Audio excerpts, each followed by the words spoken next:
Welcome back to the Deep Dive. Today, we are strapping in for an exploration of the metrics that really truly govern a product's destiny.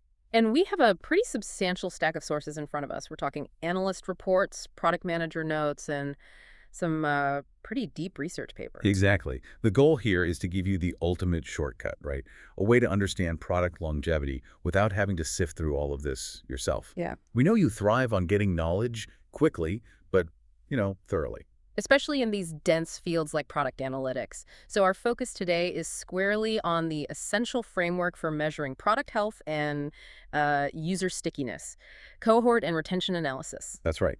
If you want to move beyond those, let's call them vanity metrics, like total signups, and really understand the core, repeatable value of a product, then this is the deep dive for you. We're going to be unpacking sources that detail what cohorts are, how retention is actually measured, how to correctly read those, sometimes intimidating visual data tables and curves. And this is the most crucial part, how savvy product managers turn these really complex insights into proactive, revenue-driving decisions for their roadmap.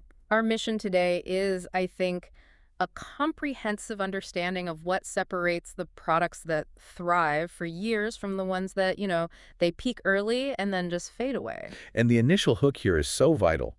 Retention analysis isn't just about counting users who come back. Not at all. It's fundamentally about answering a single, really challenging question that, basic analytics often misses, which is, how sticky is my product? It goes so far beyond just counting clicks. It really does. It's the investigative tool that proves whether your product market fit is a sustainable reality or if it's just, a statistical blip you generated by spending a lot on marketing. Okay, so to even begin interpreting these charts and curves, Yeah. we have to master the foundational language. And you see this all the time.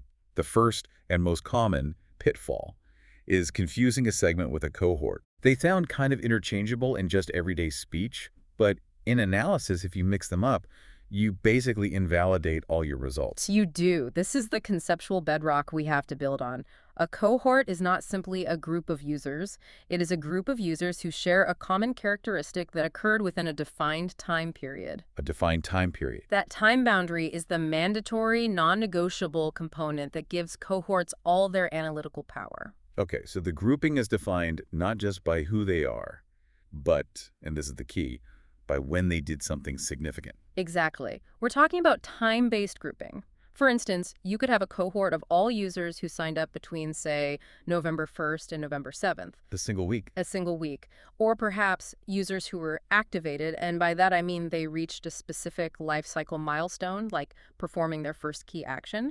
They did that during the second fiscal quarter. That time window fixes the context for everything that follows. So what are some of the typical characteristics you'd use to define that starting condition? They tend to fall into a few buckets. The most common one, by far, is the acquisition date. So when they installed the app or when they first signed up. Makes sense. But it could also be a behavioral pattern you observe really early on.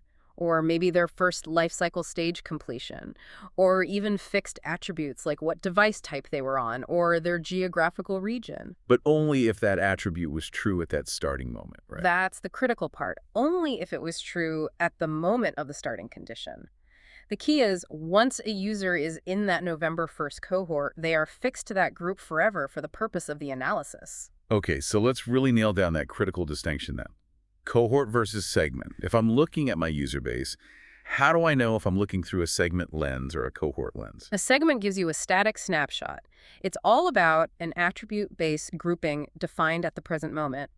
Think of it like a current inventory check. An inventory check. I like that. Yeah. You might define a segment as all users currently subscribed to the premium tier, or maybe all users currently accessing the app via iOS 17. That grouping is fluid, it's dynamic.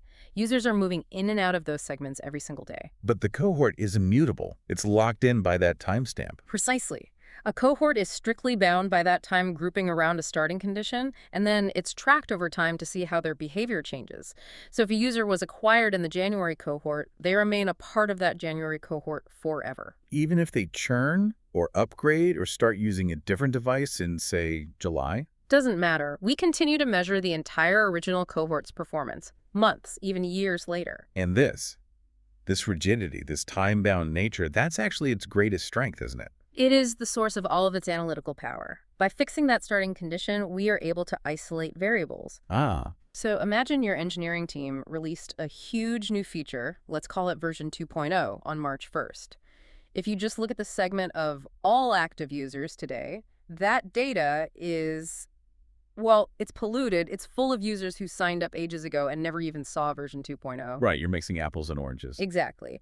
But if you compare the February acquisition cohort, who only ever saw version 1.9, against the March acquisition cohort, who were the first users to see 2.0 when they signed up.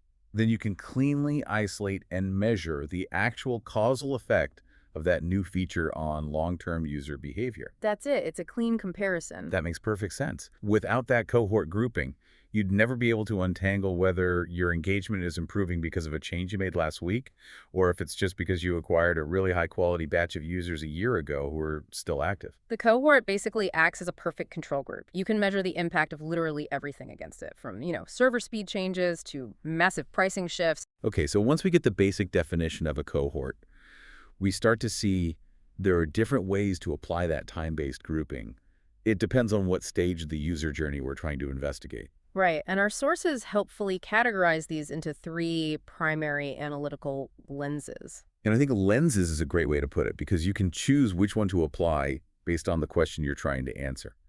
We sort of move from the user's entry point to what they did initially, and then finally to what they're likely to do in the future. Let's start with the most traditional one, which is acquisition cohorts. This one feels the most intuitive. It's purely about when and where they entered your system. Yep. These cohorts are grouped based on that initial contact event, when they first installed the app, when they registered, or, and this is critical for strategy, the channel or the geography from which they originated. So the primary use here is comparing the long term. Mm. What quality of your users? Moving beyond just how much they cost to acquire. Precisely. Everyone tracks cost per acquisition, or CPA. But let's say you're spending heavily on a paid social channel, Channel X. The cohort from Channel X looks great at first, but then it falls off a cliff after month 2. They're gone. They're gone. Meanwhile, users from an organic search cohort, they stick around for years. You quickly realize Channel X is just bringing in tourists. Right, whereas the organic channel, which might have cost less initially, is delivering these high-intent users who are way more valuable over the long term. So these acquisition cohorts become absolutely essential for budget allocation. They let you track onboarding performance and retention trends based on where your users actually came from. So if I'm a PM and Yep. notice my cohorts from Q4 of last year retain, say, 15% worse than my cohorts from Q4 of this year, the first place I should look is our marketing spend from last year. That's the first question. Did we acquire users who weren't actually a good fit just to meet some end-of-year volume goal? I see. It forces a conversation between marketing, finance, and product. It does. It forces them to define user quality based on retention, not just on volume. You might find, for example, that users you got through a big discount promotion churn way faster than users acquired at full price. Which signals that the promotion maybe attracted lower value users, not just price-sensitive ones. Exactly. Okay, so the second lens moves beyond just the sign-up date, and it focuses on crucial early interactions. This creates what we call behavioral cohorts. This is where we start turning observations into things we can actually act on, right? What kind of actions are we typically grouping users by here? Well, there are always actions that you believe correlate highly with long-term retention. So for a collaboration platform, a project management tool, maybe a behavioral cohort might be defined as users who created and shared 3 projects in their first week. Okay. Or for a content library, like a streaming service. It might be users who favorited 5 items or performed 3 successful searches, something that shows deep engagement early on. And the insight you get here is the predictive power of that aha moment. So if your shared 3 projects cohort retains 60% better than the general population after 6 months, Then you've just confirmed a key retention driver. That specific action is your North Star. so the analysis doesn't just show that people stayed, it starts to show why they stayed. That's it. It reveals the key activation patterns. If you know that interacting with Feature Z is the strongest predictor of long-term usage, well, your entire onboarding experience has to pivot to make Feature Z the absolute first thing that user sees and completes. It lets PMs focus their energy on accelerating those high-value behaviors instead of just building more and more features that might not actually impact stickiness at all. Right. And that brings us to the third lens, which takes us into the realm of advanced analytics and machine learning, predictive cohorts. Okay, so these aren't based on past actions or a fixed timestamp, but on a calculated probability of a future outcome. Correct. These cohorts are generated by complex models that assess, thousands of data points about a user, their activity frequency, which features they use, session length, context, which is all, to group them based on their projected future likelihood of doing something. So the group might be something like users with an 80% likelihood to convert to a paid plan in the next 30 days. Exactly. Or, on the flip side, users with a high likelihood to churn within the next 2 weeks. What's so fascinating here is that this turns the analysis from, a retroactive review, looking at why people left, into a forward-looking strategy tool that identifies who is about to leave. That's the strategic connection. It's purely proactive intervention. If the model flags a cohort of users that are showing churn signals, maybe their session frequency has dropped 50%, or they haven't used that critical feature Z in 2 weeks. You can actually do something about it. You can proactively target them before they're gone, maybe with a personalized email offering help or a special feature nudge or even a targeted promotion. You're acting while the user is just cooling off, not after they've already mentally checked out and deleted the app. Which has to raise the potential for recovery significantly. It does. Okay, so we've defined the who, the cohort. Now we have to define the what retention. This is the fundamental measure of product stickiness. And as you said, getting this definition right is it's everything. It is. Retention measures how many users return to perform a predefined key action after their initial interaction, and it's measured over time. And the emphasis on that key action is crucial. We talk about this a bit. It has to reflect true value. It must. Successful retention proves that the user is getting consistent, repeatable value from your product. It's not just a one-time thing. And different time windows, they tell us different diagnostic stories about the product's health, right? Especially at the beginning. They absolutely do. We use these early indicators like a quick health check. First up, you have day one retention. The immediate gut check. It is. It tells you about the success of your early value delivery and the onboarding flow. If this number is low, your product either failed to deliver on its promise immediately, or the technical setup was just too confusing. Okay, what about week one retention? This indicates whether the product has actually integrated into the user's life or their workflow. If day one is good, but week one drops dramatically. Right, it means the initial novelty wore off. Right. The user hasn't found a repeatable use case for it. They checked it out, thought it was cool, but it didn't stick. And then month one retention. This feels like the big one. It's often seen as the benchmark for genuine early product stickiness. It suggests your product is solving a meaningful recurring pain point. A strong month one retention number is highly predictive of long-term viability. And then you have the long tail retention, what's happening 6, 9, 12 months out. This tells us about the size and loyalty of your core user base. Right. That's the group that will likely drive your word of mouth and your future revenue. That long tail number, even if it's small, is often the strongest signal you have of genuine product market fit. Because it tells you that even if 90% of users leave, the remaining 10% find your product absolutely indispensable. Precisely. Now let's get into the weeds of measurement, because this is where the numbers can become really ambiguous. Just saying our retention is 40% means literally nothing without knowing the calculation. Right. And our sources detail 4 distinct ways retention can be calculated. The strategic choice of which one to use dictates what question your data is actually answering. And you have to choose the one that aligns with how your product is naturally used, right? You must. If you confuse them, you're comparing data generated under different statistical assumptions, and that leads to wildly misleading conclusions. So let's start with the strictest and most granular one, end-day retention. End-day retention is very demanding. It measures the percentage of users who return to perform the key action on that specific day and only that day. So for day 7 retention, you're only counting users who came back exactly 7 days after their starting event. Exactly. If they came back on day 6 or day 8, for the purpose of this specific end-day metric, they are counted as churned. So what's the strategic use case for something that strict? It's perfect for analyzing products that require or, encourage strong daily habits. Think highly addictive social media apps or daily news briefings. It's also really crucial for A/B testing onboarding flows. Because it gives you a clean, punctual measure of whether a change successfully drove a user back precisely when you expected them to return. It's a measure of schedule adherence. Okay, next, let's look at unbounded retention. This one sounds more forgiving. It is much more. It counts users who return to perform the key action on or after a given day.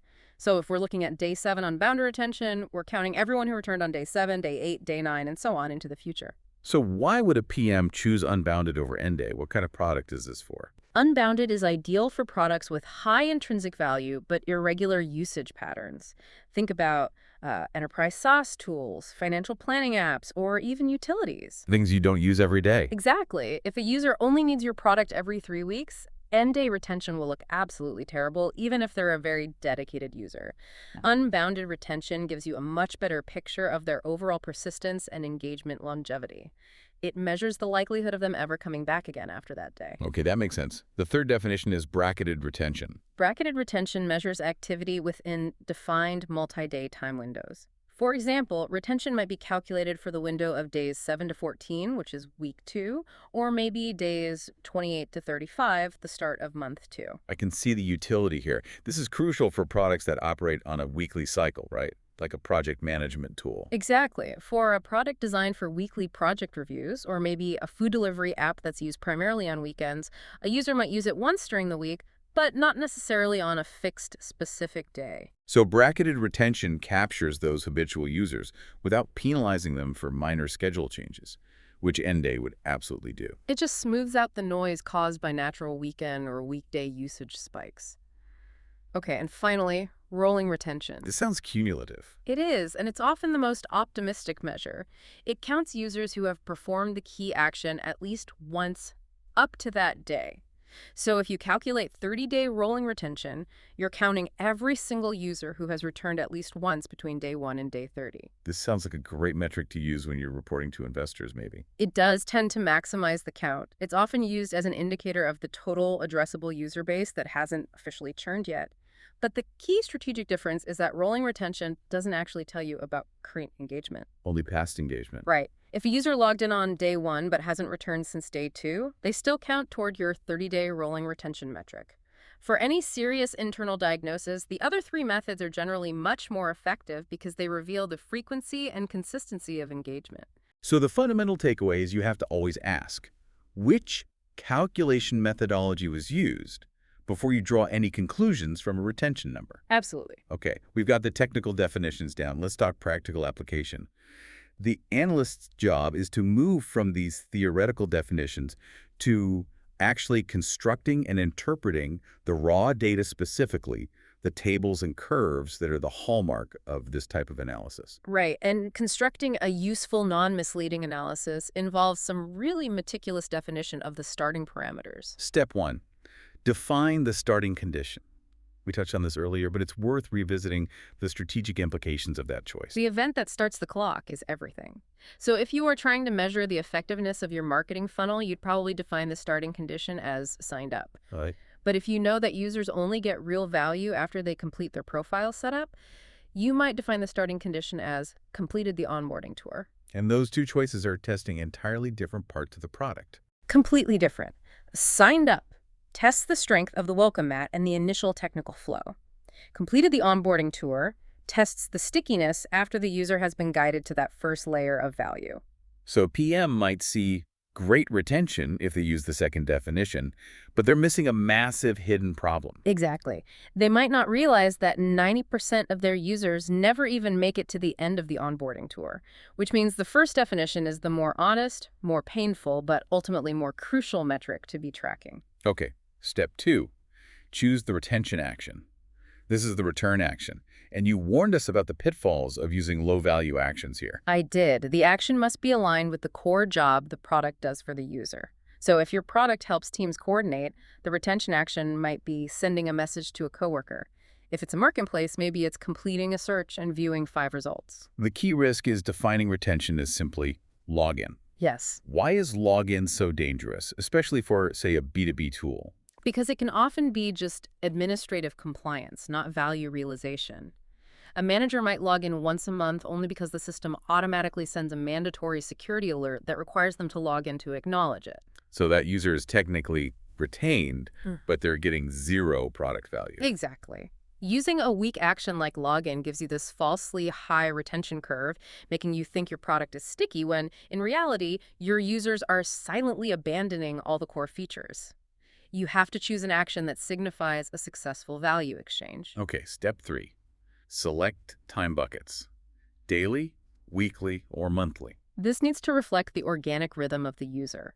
For a B2B product that's used for monthly expense reports, looking at daily retention is just irrelevant noise. Weekly or monthly cadence is appropriate. But for an addictive mobile game, weekly is way too coarse. For that, you need daily or even hourly buckets. Mismatched time buckets either smooth out crucial volatility or they highlight irrelevant noise. Either way, you're misdiagnosing your product's true health. And finally, step 4, visualize and interpret.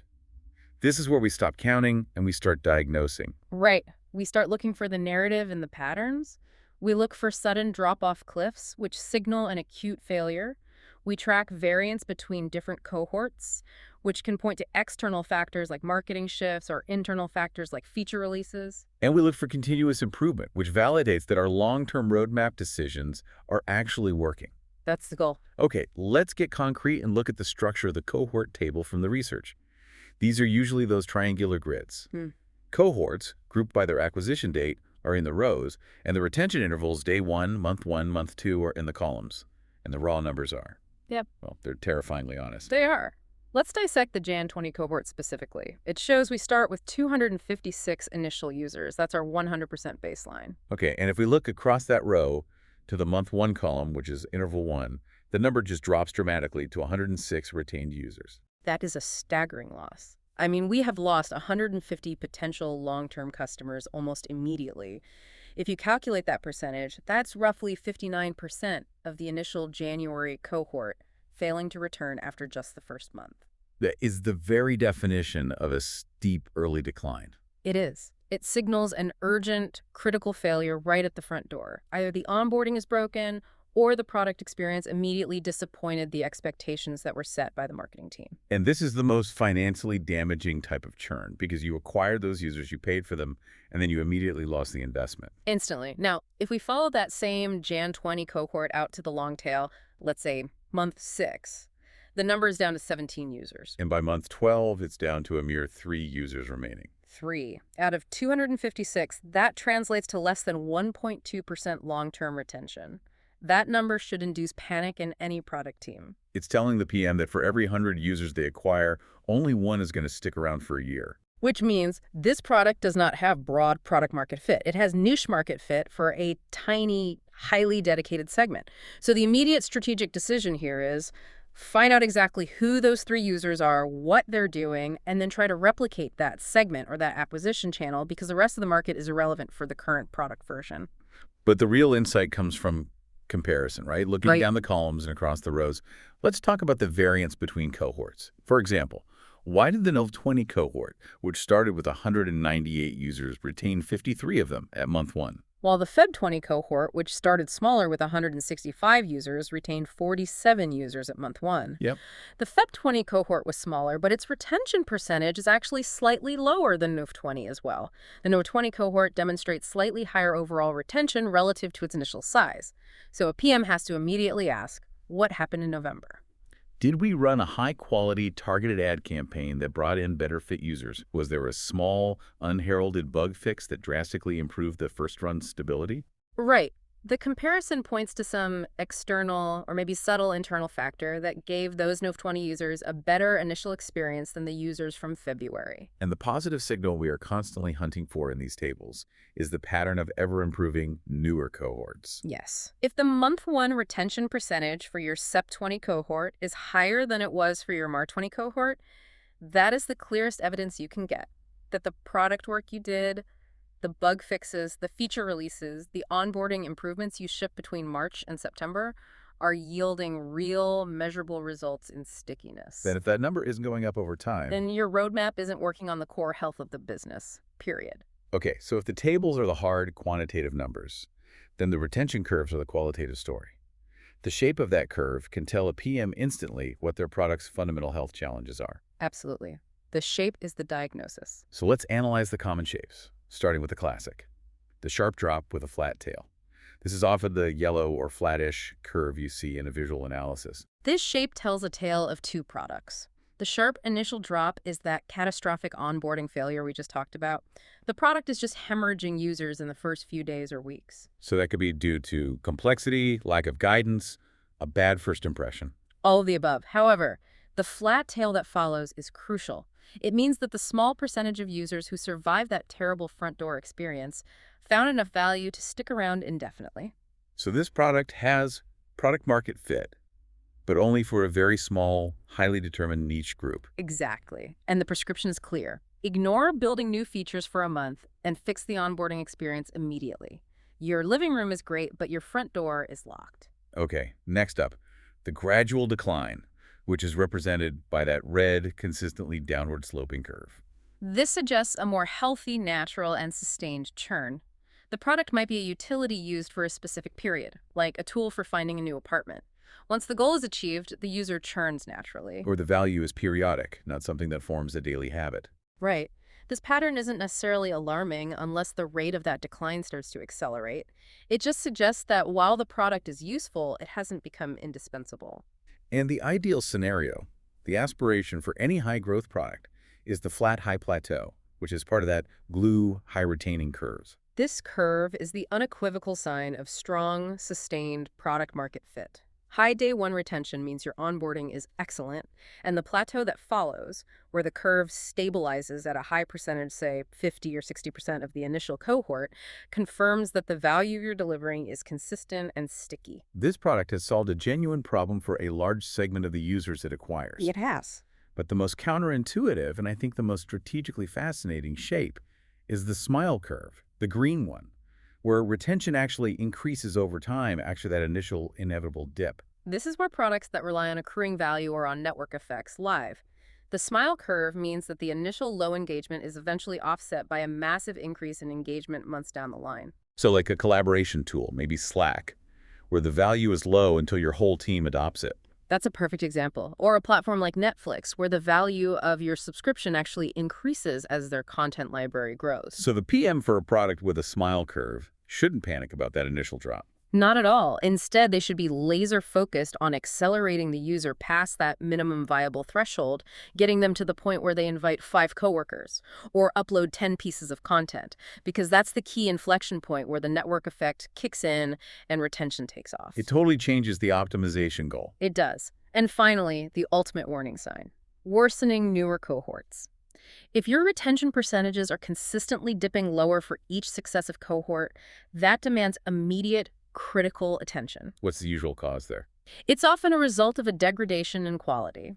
Either the product is getting buggier with new releases, or the marketing team is now buying lower quality traffic than they were 6 months ago. It's a sign that your underlying assumptions about user quality are shifting dangerously. Okay, so we spent a lot of time analyzing what the data is telling us. Let's pivot hard to the so what. How do product managers actually use these rigorous analyses to make tangible, resource-intensive decisions about their roadmap and strategy? This is the strategic core of it all. By using behavioral cohorts, PMs move from simply measuring retention to actually identifying the causal actions that drive it. We keep coming back to that powerful, specific insight like users who follow 5 creators in week 1 retain 30% more by month 3. A sentence like that is just a gold mine. It absolutely is. If that correlation is statistically significant, you no longer have an observation, you have a strategic imperative. The PM must immediately initiate projects to re-engineer the entire onboarding flow to ensure every single user is guided, nudged, or incentivized to follow 5 creators within that first week. It turns the observation into a design mandate. It does. Retention analysis validates which features are truly core to user longevity and should therefore receive priority engineering investment. Okay, second point, improving onboarding flows.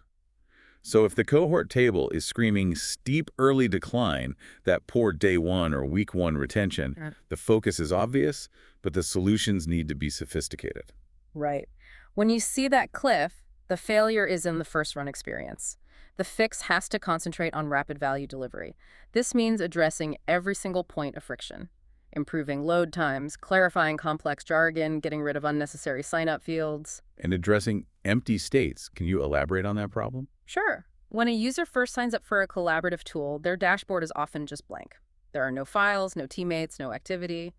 This empty state is a huge psychological barrier because the user can't immediately perceive the value of the product without pre-existing content. So good onboarding has to fix that. Good onboarding uses nudges or dummy data or clear examples to rapidly fill that empty state.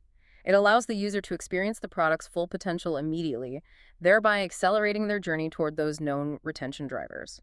If day one is weak, the PM needs to champion changes that accelerate time to value. Okay, third big action. Comparing acquisition channels. You mentioned Cohort data forces executives to redefine what a successful acquisition even means. It absolutely does. It shifts the priority away from high-volume, low-cost acquisition and toward long-term user quality. This is the difference between cost per acquisition, CPA, and lifetime value, LTV, but viewed through the lens of stickiness. Precisely. If Channel A costs $10 per user and Channel B costs $20, Channel A seems better on the surface.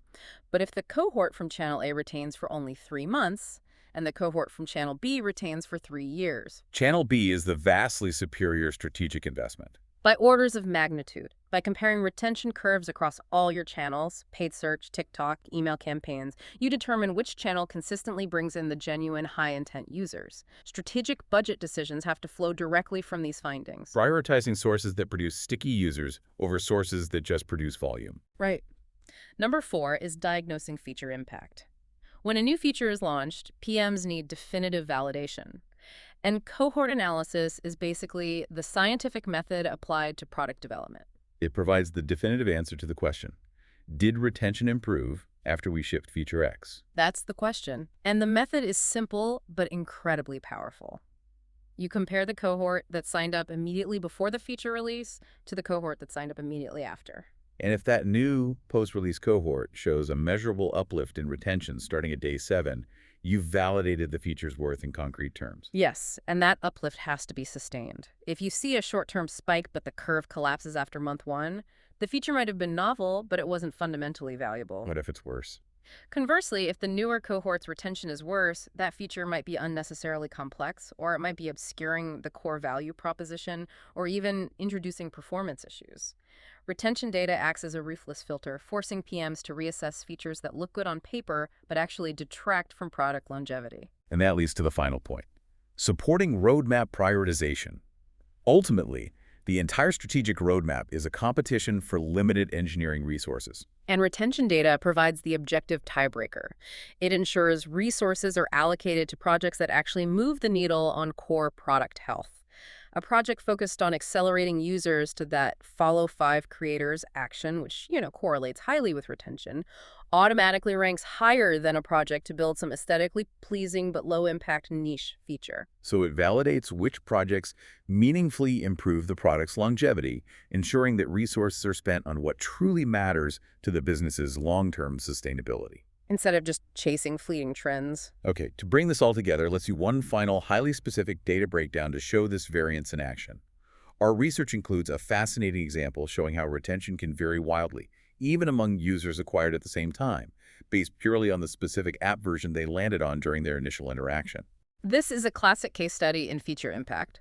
We're looking at cohorts that are segmented by the app version they started using, 1.1.0, 1.0.1, and the older 1.0. This demonstrates that internal changes can create massive, measurable differences in user stickiness, like immediately. So let's analyze the initial stickiness, which is measured as retention at less than 1 day, the immediate success of that very first session.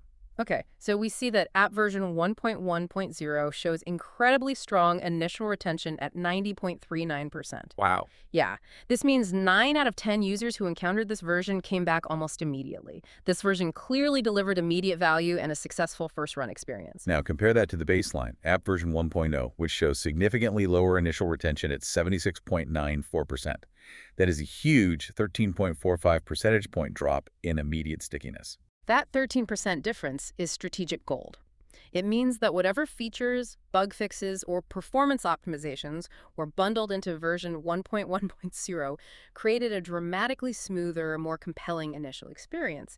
And you can see the gap of 1.0.1 sitting at 85.34% suggests the changes were incremental, but that jump from 1.1.1.0 contained a really decisive factor. But the real deep dive here is analyzing how that difference compounds over time. Let's look out to day 9 retention. If we only looked at that initial drop, we might think the difference just evens out, but it doesn't. That initial failure cascades. For the high-performing version 1.1.0 cohort, retention at day 9 is still strong at 73.08%. Now look at the poor-performing version 1.0 cohort. Retention at day 9 has plummeted further to 54.08%. So the 13% initial gap has widened into a near 19% gap by day 9. This is the danger of early friction. Users who have a poor first day are far more likely to disappear completely, and that gap in stickiness only accelerates the further out you go. The strategic implication for the PM is no longer just about fixing 1.0.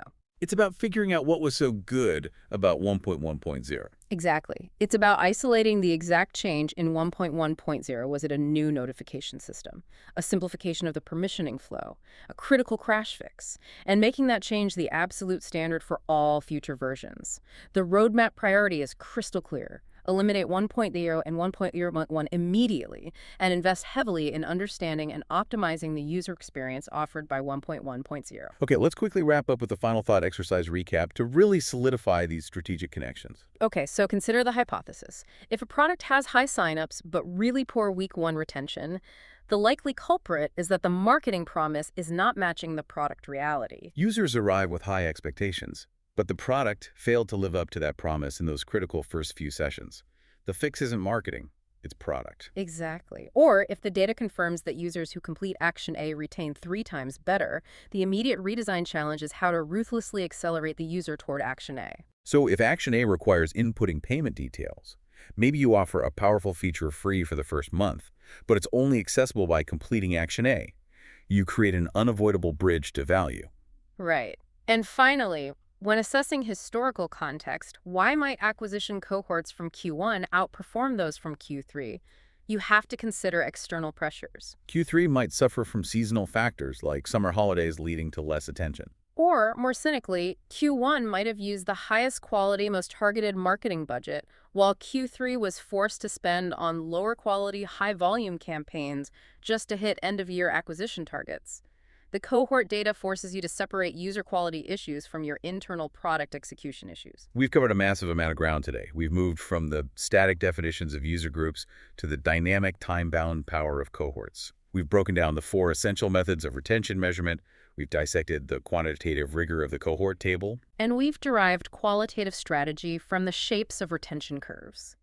This deep dive has really armed you with the analytical framework you need to cut through the noise and assess the true, sustainable health of any product. And these are not abstract metrics. Not at all. They are the indicators of where every single dollar of engineering and marketing resources should be allocated. So to leave you with one final provocative thought to consider, building directly on the sources we've discussed.